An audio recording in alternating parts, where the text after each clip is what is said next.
আরে ভাই, তোর ফোনটা কেন রিসিভ করিনি শোন একটু ভাই। আরে ভাই, আমি এত বিজি না, তোকে আমি বলে বোঝাতে পারবো না। তাই ফোন না ধরে বোঝালাম। মানে আমার, মানে কি বলবো তোকে, নিঃশ্বাস নেওয়ার সময়টুকু নেই, তাই প্রশ্বাস নিয়ে নিয়ে সময় কাটাতে হচ্ছে। এমন অবস্থা, মানে আমি কি করে তোর ফোন রিসিভ করবো, মানে মানে সময়ের মধ্যে থেকে কাজই বের করতে পারছি না ভাই। আরে ভাই, আমি তোকে কি বলবো, আমি কি শুধু তোর ফোন রিসিভ করিনি, আরো কতজন আছে ফোন রিসিভ করতে পারিনি, আরো 10-12 জন আছে। কারণ ওরা কলই করেনি, কি করে রিসিভ করব।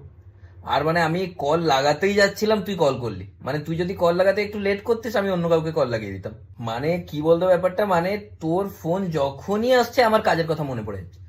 মানে আমাকে যে কাজটা দিচ্ছে না, ওই সময় আমার এত রাগ উঠছে, আমার ইচ্ছে হচ্ছে ওকে গিয়ে কেলাই মারি ওকে। কিন্তু নিজেকে কি মারা যায় বলতো। বলছি মানে, বল কিসের জন্য কল করছিলি? টাকা দরকার? আয় যা, আবার আমার কাজ পড়ে গেল। ঠিক আছে রে, পরে কল করছি।